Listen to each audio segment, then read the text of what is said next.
اور پینل بھی موجود ہے. میں سب سے پہلے دعوت دوں گا محترم جناب عماد اظہر صاحب سے کہ آپ ڈاکٹر صاحب سے کچھ پوچھیں اور کچھ ان سے جاننے کی کوشش کریں, کچھ سیکھنے کی کوشش کرتا ہے. جی تھینک یو ویری مچ ناصر بھائی.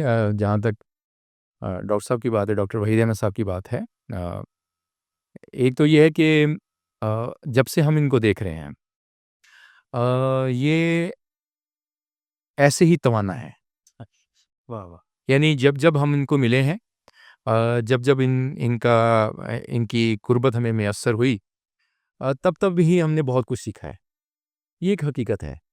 اور یہ کبھی کبھی غیر محسوس انداز میں بھی بہت کچھ سکھا جاتے ہیں, واہ واہ. کیونکہ بڑے لکھاری ہیں, بڑے ادیب ہیں.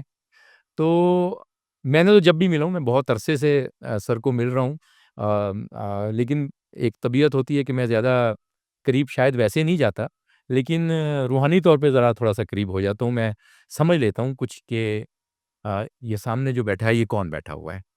تو ڈاکٹر صاحب کے ہاں یہ ہے کہ ڈاکٹر صاحب غیر محسوس انداز میں بہت کچھ سکھاتے ہیں.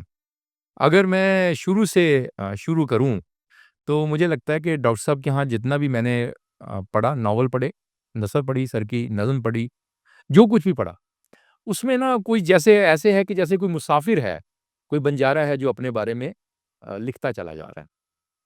تو مجھے سر کے ہاں اگر آپ غور کریں تو سر کے ہاں کرافٹ بھی ویسا ہی ہے, لفظ کے چناؤ بھی ویسے ہیں. یعنی سر کا اپنا ایک ڈکشن ہے, لیکن وہ ڈکشن مجھے بنجارے ہوتے ہیں ان کی لینگویج میں, کیونکہ میں نے کچھ وقت ان کے ساتھ, میرا کام ہے پروڈکشن کا, میں نے ریگستانوں میں, صحراؤں میں کام کیا ہے, تو میں بنجاروں سے بھی ملا ہوں. تو سر کی شاعری میں جب بھی پڑھتا ہوں تو وہ مجھے ایسا لگتا ہے جیسے کوئی بنجارا ہے, بڑا انٹلیکچوئل قسم کا, جو کہ اپنے بارے میں بتا رہا ہے, اپنے تجربات کو بتا رہا ہے. لیکن جیسے ہی میں سر کی نثر کی طرف جاتا ہوں تو مجھے فکشن ملتا ہے. مجھے ایسا لگتا ہے جیسے بندہ بہت بڑا سائنسدان ہے کوئی, یا کوئی زمینوں کی جیسے کوئی زمانے کی ٹکڑیوں میں زندہ ہے, وہ زمانے کی ٹکڑیوں کو دیکھ پاتا ہے, وہ ان کو بسر کر پاتا ہے. یا ایسا ہوتا ہے کہ جیسے کوئی ایک پورٹل ہے جو وہاں سے گزرتے ہیں یہ, اور وہاں دوسری پورٹل کی خبریں, دوسرے جہان کی خبریں لا کے ہمیں کسی نے فگریشن بھی ہو جاتی ہے. یس, کسی نہ کسی نظم کی صورت میں, کسی نہ کسی نثر کی صورت میں یہ ہمیں لے کے آتے ہیں. لیکن جہاں تک ان کی نظم کا معاملہ ہے, مجھے ایسا لگتا ہے کہ ان کے اندر کوئی بہت انٹلیکچوئل بنجارا ہے جو سفر کرتا ہے. وہ جیسے وہ پر پھینکتے ہیں پانی کی تلاش میں, جہاں پر جس طرف جاتا ہے اس طرف وہ رک جاتے ہیں, اور سب اس طرف جاتے ہیں پانی ڈھونڈ لاتے ہیں. ان کی بھی ایسی ہی, ان کی نظمیں وہ پروں کی طرح ہیں, اس پر کی طرح, خاص پر کی طرح ہے کہ وہ اس پر کی طرف جاؤ تو آپ سیراب ہو جاتے ہیں, آپ کی پیاس ختم ہو جاتی ہے. تو میں سمجھتا ہوں کہ سر کے ہاں یہ جو ایک عنصر پایا جاتا ہے, اس پہ سر اگر مجھے کوئی بات کریں کہ یہ جو بنجارا پن ہے یہ کہاں سے آیا ہے, یہ یا انہوں نے سفر بہت کیا ہے, کیونکہ میں ان کی تھوڑی سی ذاتی سفر کو جانتا ہوں, کیونکہ یہ ایک شہر میں تو رہے ہی نہیں ہے. تو شاید اندر ان کا کہیں باطن جو ہے وہ بنجاروں والا ہے, اور ابھی یہ جو عالم ہے وہ یہ ہے. تو میں سمجھتا ہوں کہ اس پہ اگر سر کوئی مجھے اپنے بارے میں بتائے تو مجھے بہت خوشی ہوگی سر. جی ڈاکٹر صاحب. سب سے پہلے تو آج کی کیا کہنا چاہیے کہ جو بیٹھک ہے اس کے تیور بڑے مزے کے ہیں. یہ جو گفتگو ہو رہی ہے وہ بالکل ایک غیر رسمی اور مختلف انداز کی ہے, جو کہ بہت ہی دلچسپ ہے. یہ بات عماد بالکل کر سکتے ہیں, اس لیے کہ چونکہ ہم دونوں لائل پور سے تعلق رکھتے ہیں, اور اگرچہ یہ عمر میں مجھ سے چھوٹے ہیں, لیکن یہ ہے کہ انہوں نے مجھے بہت زیادہ دیکھا ہوا ہے. یہ بھی اسی زمین سے ہیں, اسی دھرتی سے ہیں, اور ہم عرصہ دراز سے ایک دوسرے کو جانتے ہیں. بالکل بات ٹھیک ہے. یہ جو میری نظم خانہ بدوش ہے, شاید یہ میری ایک طرح سے آپ بیتی بھی ہو, اسی لیے لوگ زیادہ اس کو سنتے ہیں. یہ بات بھی بالکل بجا ہے کہ میں مختلف جگہوں پہ رہا ہوں, ایک جگہ پہ ٹک کے نہیں رہا. اب پچھلے کچھ سالوں سے کبھی کبھی ایک جگہ پہ رہ لیتا ہوں. مثلاً ایک دن میں بیٹھا سوچ رہا تھا کہ میں کتنے گھروں میں رہا ہوں گا. تو میں آپ یقین کیجئے کہ اس میں کسی مبالغے کی بات نہیں ہے. میں وہ کاؤنٹ ہی نہیں کر سکا جتنے گھروں میں میں رہا ہوں.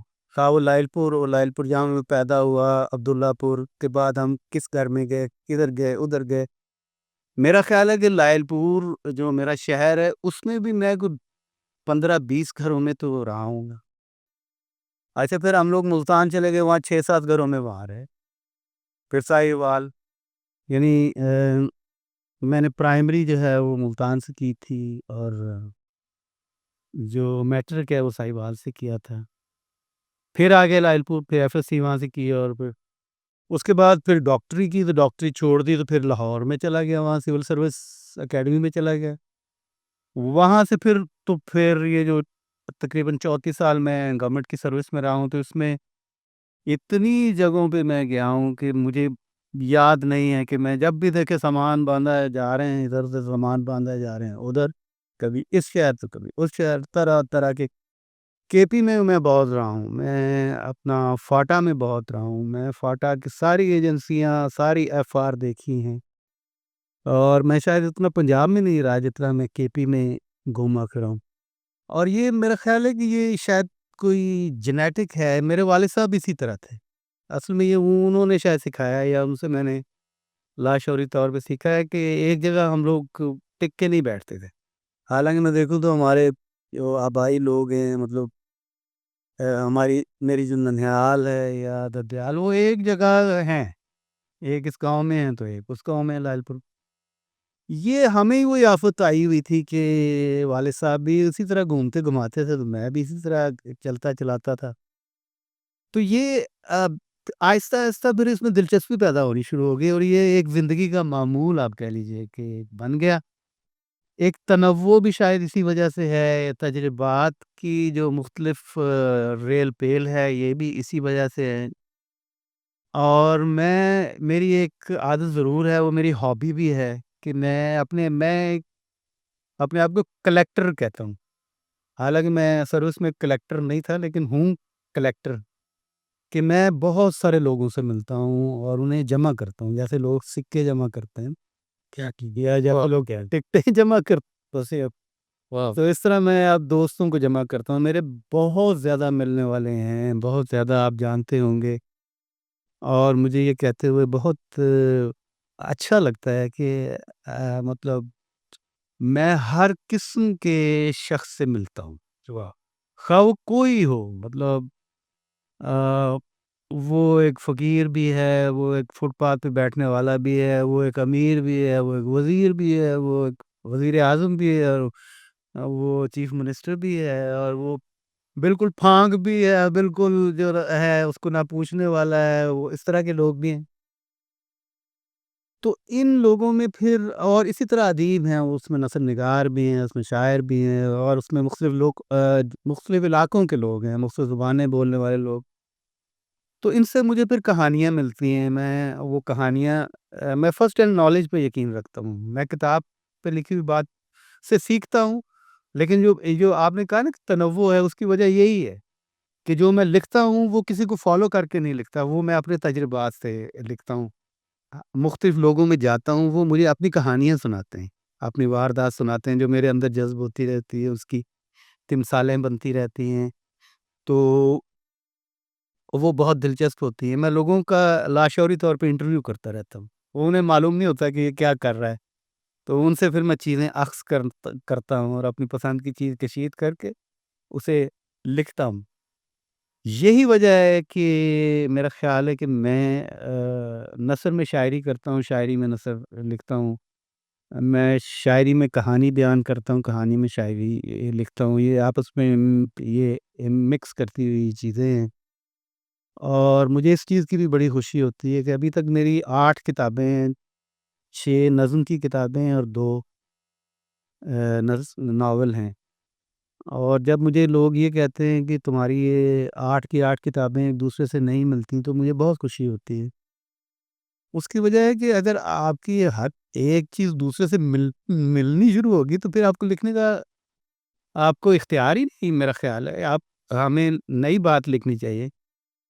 مجھے کافی عجیب لگتا ہے جب میں بہت سارے جو لکھاری ہیں ان کی کتابیں پڑھتا ہوں، تو وہ ایک جیسی ہوتی ہیں. وہ ایک ہی راہ میں بہتے ہوئے اس کو لکھتے رہتے ہیں.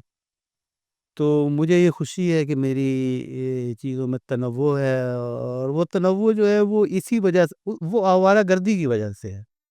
وہ بنجارے پن کی جس کی آپ بات کر رہے ہیں، وہ اس وجہ سے، ایک جگہ نہ بیٹھنے کی وجہ سے، جمود نہ طاری کرنے کی وجہ سے ہے شاید، اور مجھے اس چیز کی خوشی ہے. واہ واہ واہ، کیا بہت کیا اچھا. کہنے ہیں. جی سر. یہ سعید راجہ صاحب، آپ سے درخواست ہے کہ بہت شکریہ. ڈاکٹر صاحب، کبھی آپ نے یہ سوچا ہے کہ آپ کیوں لکھتے ہیں؟ کبھی خود سے سوال کیا ہو کہ میں کیوں لکھتا ہوں؟ ہاں دیکھیں نا کتنا کرسپ سوال ہے، اور کتنا مشکل سوال ہے، اور دیکھنے میں کتنا آسان ہے. آپ کی نظم یاد آ گئی اس پہ، یوں ہے. ہاں سنا دیجیے ذاتی. ہاں، وہ صحیح کہتے ہیں کہ کبھی کہہ کہا ٹوٹا سانس کی ہلتی ٹہنی سے. واہ. کیا کہنا. ہاں، کبھی آنکھیں چورا چورا ہو کر بہہ نکلی. واہ واہ واہ. کبھی کہہ کہا ٹوٹا سانس کی ہلتی ٹہنی سے. کبھی آنکھیں چورا چورا ہو کر بہہ نکلی. کبھی لفظ ہنسی کی گرد بعد میں اڑتے رہے. کیا کبھی سسکاری نے آنچ بھری تو پگھل گئے. میں چھلک گیا تو لفظ بھی سارے چھلک گئے. کیا کہنا. واہ واہ، کیا اچھا اثر. واہ. پھر ایک روز میں ہنس نہ سکا تو مصرع ہوا. ہنس مکھ لفظوں کی بزم ہوئی. اور ایک روز جب رو نہ سکا یا ضبط کیا تو نظم ہوئی. واہ، کیا کہنا. تو کتنا انہوں نے پرٹیننٹ اس مومنہ نے یاد دلایا. بالکل یہی لب لباب ہے کہ اس طرح سے لکھا جاتا ہے. اور مطلب میں یہ سمجھتا ہوں کہ لکھاری خاص طور پہ شاعر جو ہوتا ہے، شاعر، مجھے چونکہ نثر کا بھی تجربہ ہوا بعد میں، لیکن شاعر یہاں پہ دیکھیں اتنے ماشاءاللہ آپ کو جو ہیں، اور رحمان حفیظ ہیں، سارے ہم دو لوگ جو یہاں پہ بیٹھے ہوئے ہیں، سارے کے سارے شاعر ہیں. شاعر ان بورن ہوتا ہے، شاعر پیدا ہوتا ہے، شاعر بنایا نہیں جاتا. آپ کو معلوم، نثر نگار نثر بنائی جاتی ہے. تو یہ شاعر ان بورن ہوتا ہے، اس کے لیے اسے کچھ کرنے کی ضرورت نہیں ہوتی. تو دوسرے لفظوں میں لکھنا اس کی مجبوری ہے.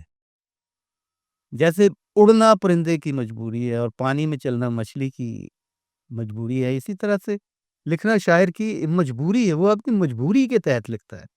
وہ رہ نہیں سکتا ہے، لکھے بغیر نہیں رہ سکتا. اور اسے اسی طرح سے لکھنا چاہیے.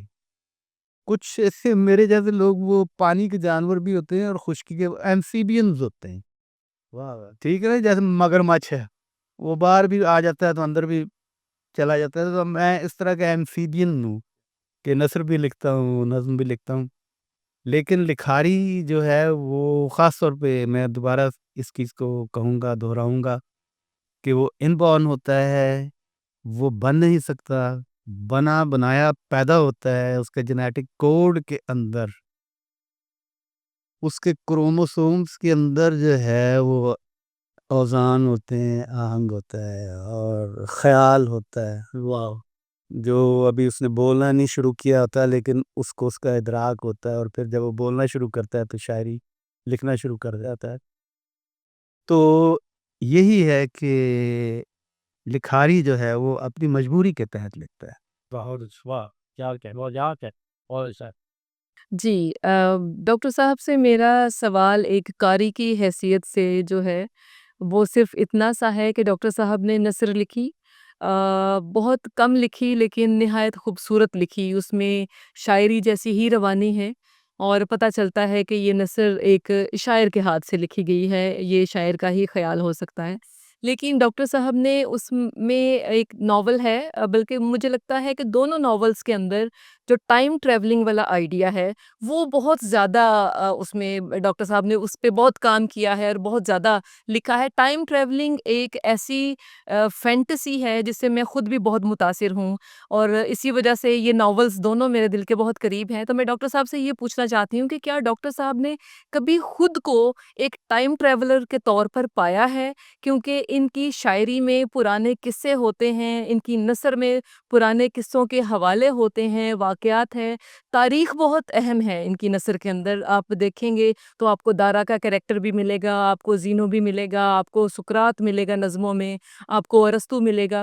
تو میں یہ پوچھنا چاہتی ہوں کہ ڈاکٹر صاحب جیسے عماد اظہر نے ابھی سوال کیا کہ یہ زمانوں کی ٹکڑیوں میں رہتے ہیں، زمانے کو ٹکڑیوں میں بسر کرتے آئے ہیں، تو کیا ڈاکٹر صاحب آپ نے کبھی یہ محسوس کیا کہ آپ خود بذات خود ایک ٹائم ٹریولر ہیں؟ آپ کہاں سے آئے ہیں اور آپ کو کہاں جانا ہے؟ اور کیا موجودہ زمانہ ہی آپ کا زمانہ ہے یا آپ سفر میں ہیں؟ کیا بات بولے گیا، ویری نائس، بہت سا سوال، کیا کیا کہن ہاں بڑا گہرا سوال، میں ایکسپیکٹ نہیں کر رہا تھا ویسے۔ کمال ہو گیا ہے۔ اور دیکھیے جی، سب سے پہلے تو میں یہ کہوں گا کہ میں بالکل ٹائم ٹریولر ہوں، واہ، کیونکہ شاعر ہوں، شاعر ہوتا ہے، اور شاعر کے اپنے زمان و مکان ہوتے ہیں۔ آپ شاعر کا جو ٹائم اینڈ سپیس ہے، آپ اس کو فزکس کے ٹائم اینڈ سپیس کے ساتھ رکھ کے نہیں دیکھ سکتے، بالکل نہیں دیکھ سکتے۔ وہ ایک بالکل امپیریکل اور ٹائملی ایک اس دور کی ایجاد ہوتی ہے یا اس دور کا نظریہ ہوتا ہے۔ شاعر کا کون و مکان جو ہے وہ اس کی پہنائی کافی حد تک کائناتی پہنائی ہوتی ہے بہرحال۔ اور آپ لوگ بھی جو لکھتے ہیں یا میں بھی جو لکھتا ہوں، ہم مختلف زمانوں کی کہانیاں لکھتے ہیں، اور بغیر کسی فلسفے میں پڑے ہوئے ہمیں پرانے زمانے کی چیزیں اس طرح سے محسوس ہوتی ہیں جیسے ہم وہاں پہ رہے ہیں، ہم اپنے آپ کو محسوس کرتے ہیں کہ جیسے ہم اس زمانے اس دور کا حصہ تھے، بالکل ایسے ہی جیسے کہ اب کا حصہ ہیں۔ اسی طرح ہمیں بہت ساری چیزیں جو آئندہ ہے اس کے اندر تیرتی چلتی نظر آتی ہیں، خواہ وہ صحیح ہوں یا نہ ہوں۔ انسان کی بہرحال ایک لمیٹیشنز تو اس کی ہیں، انسان کی ایک کیا کہنا چاہیے، حد بندی تو اس کی ہے، لیکن یہ ہے کہ میرے خیال میں وہ جو ماضی اور حال اور آئندہ کی تقسیم جو ہم کرتے ہیں سائنسی اعتبار سے، وہ شاعر پہ لاگو نہیں ہوتی، وہ لکھاری پہ لاگو نہیں ہوتی۔ آپ نے دیکھا ہوگا کہ ہم 5,000 6,000 سال پہلے کی جو بات کرتے ہیں وہ ایسے کرتے ہیں جیسے ہم آج کی بات کر۔ اسی طرح آپ دیکھ لیجئے کہ آئندہ جو کچھ ہونے والا ہے اس کے بارے میں ہم اس طرح سے سوچتے ہیں جیسے شاید یہی حقیقت ہے۔ تو ٹائم ٹریولنگ جو ہے وہ نیچرل ہے، وہ ایک شاعر کی زندگی کا حصہ ہوتی ہے، اسی لیے جو ہے وہ کہانی بنتا ہے اور اس کو لکھتا ہے۔ اور یہ چیز یہ جو ایک کہہ لیجیے کہ ایک انداز ہے، یہ شاعر میں زیادہ ہوتا ہے میرے خیال میں نثر نگار کی نسبت۔ جو شاعر کا انٹیویشن کہہ لیجیے یا اس کا جو وجدان ہے، شاید اس کا کینوس زیادہ ہے۔ تو میں بالکل ٹائم ٹریولر ہوں اور مجھے اس کی خوشی ہے۔ اور دوسری بات جو آپ نے پوچھی تھی، جی، کیا موجودہ زمانہ آپ کا زمانہ ہے یا آپ کو کسی زمانے میں جانا ہے اور آپ کس زمانے سے آئے ہیں؟ اس کا میں وہی جواب ہے کہ ایک زمانہ شاعر کا زمانہ نہیں ہوتا ہے۔ یہ زمانہ میرا زمانہ نہیں ہے، پچھلا بھی نہیں تھا، آئندہ کا بھی نہیں ہے، وہ ایک ہول ہے۔ جو شاعر کا ٹائم اینڈ سپیس کا کانسیپٹ ہوتا ہے اس میں آپ دیوانے نہیں بنا سکتے حال، ماضی اور آئندہ۔ تو سارے زمانے جو ہیں وہ شاعر کے زمانے ہوتے ہیں، تو سارے زمانے میرے زمانے ہیں۔ یہ نہیں کہا جا سکتا کہ وہ موجودہ دور میں ہی رہتا ہے۔ دوسری بات جو آپ نے کی وہ یہ ہے کہ شاعرانہ ڈکشن جو ہے وہ لامحالہ شاعرانہ ڈکشن جو ہے وہ لامحالہ آ جاتا ہے جب شاعر نثر لکھتا ہے. تو میں بنیادی طور پہ چونکہ شاعر ہوں تو شاعرانہ ڈکشن آنا میری نثر میں جو ہے وہ ایک قدرتی امر ہے. اس کی بہت ساری ویسے بھی مثالیں دی جا سکتی ہیں. ہمارے پیش رو ہوتے ہیں، مثلاً آسکر وائلڈ کو آپ لے لیجئے، یہاں پروفیسر انگلش کے تشریف رکھتے ہیں. سب سے پہلے مجھے ان کے ناول نے جو ہے وہ بہت زیادہ امپریس کیا تھا. ہاں، پکچر آف ڈورین گرے. اب اس میں آپ دیکھیں وہ شاعرانہ ڈکشن چلتا ہے، تو جب بھی شاعر نثر لکھتا ہے تو اس میں شاعرانہ ڈکشن آ جاتا ہے.